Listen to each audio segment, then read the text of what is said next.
Når du ankommer til grusgraven, så skal du registrere dig på terminalen ved indkørslen. Og når det drejer sig om et chipkort, så skal du holde kortet op imod chipkortlæseren, som sidder nederst på standeren.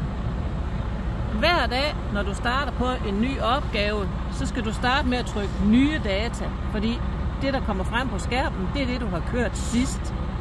Aftale eller kunde.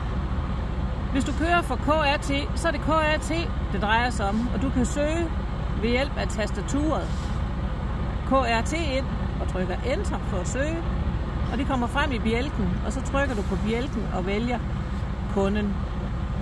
Så skal man indtaste leverance, eller også det, der bliver kaldt CHATEC. Hvis du kender det på forhånd, så kan du bare taste direkte. Hvis ikke du kender det på forhånd, så kan du trykke på den knap, der sidder i højre hjørne, nederst til højre der, hvor der står vælg leverance. Og så kommer der en liste frem med alle leverancenummerne.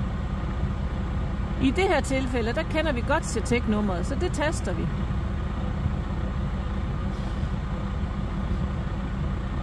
Og Enter.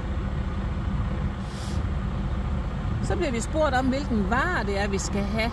Og der trykker man jo på den linje med den vare, man skal bruge.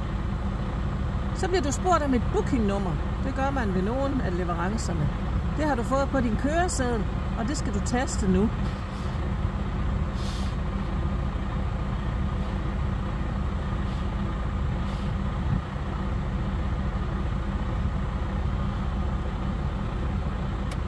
Så er du vej ind.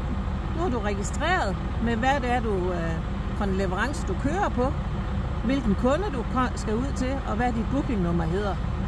Og læsemanden, han kan se på sin tablet, hvilken vare det er, du kommer efter. I det her tilfælde, hvor det er en grusgrav uden brovægt, der er det læsemanden, der registrerer vægten på den vare, du kører ind og henter. Han har vægt på skovlen. Så nu kører vi ind i grusgraven for at hente varer.